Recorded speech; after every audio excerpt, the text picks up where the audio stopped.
This is Optimal Living Daily, episode 2665, Living Eyes and Heart Wide Open, by Krista O'Reilly Davy-DeGee of alifeinprogress.ca. I'm your narrator, Justin Malik, the guy that reads blogs or articles to you every single day of the year. And with that, let's get to our next post as we optimize your life.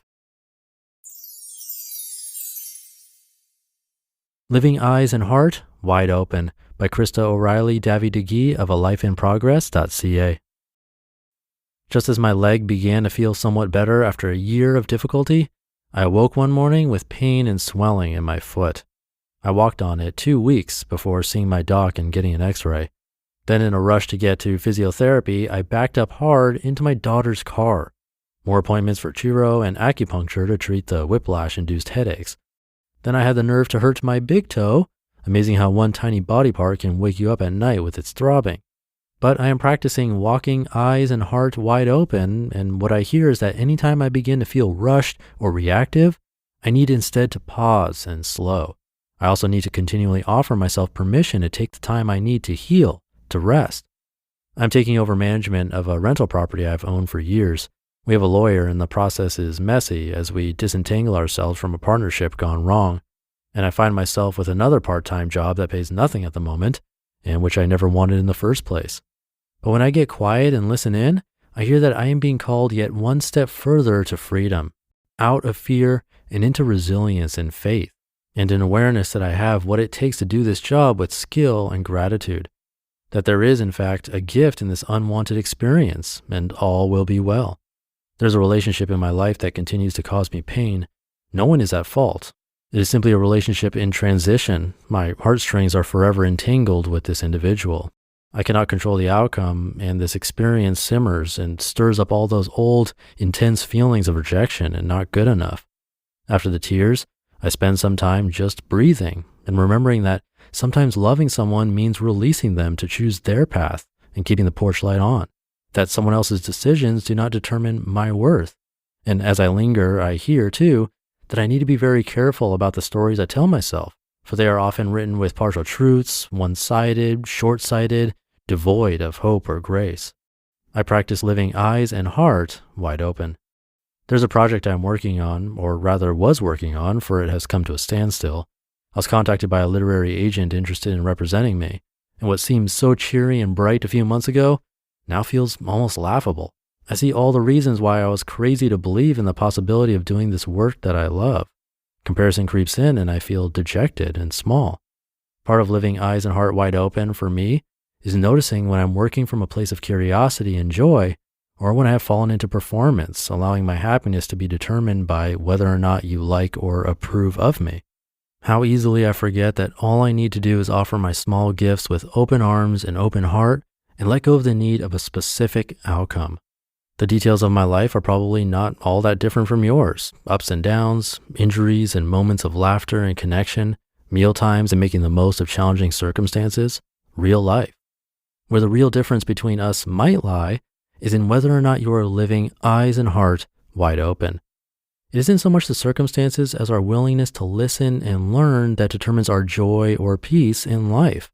It is our willingness to shift our mindset, to loosen our grip and open ourselves up to amazing possibility and small gifts along the way that holds power to propel us into far greater health and joy.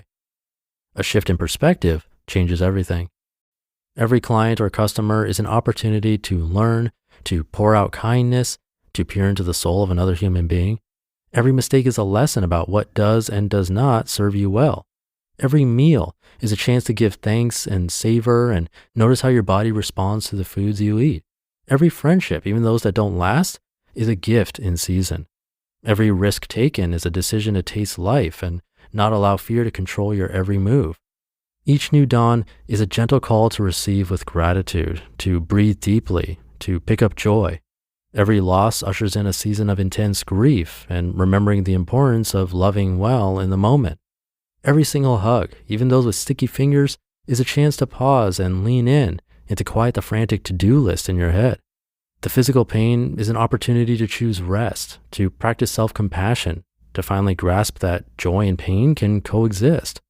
Each open door you choose to walk through is simply a chance to offer your gifts and practice holding the outcome loosely. that painful challenge in your life is a prodding to ask for help. The addiction or illness or recurring situation might just be an invitation to stop running and numbing. Each cold and dark season calls us to rest and reflect and prepares us for the delight and ease of spring. The moments when we realize that we have grown and healed remind us that change comes softly, often when we're not looking. What might change in your life today, or what might you hear if you begin living eyes and heart wide open? You just listened to the post titled Living Eyes and Heart Wide Open by Krista O'Reilly Davy-DeGee of alifeinprogress.ca. Thank you to Krista for being open and sharing all of this. One of the things I enjoy most about her blog is her vulnerability and how real all of this is.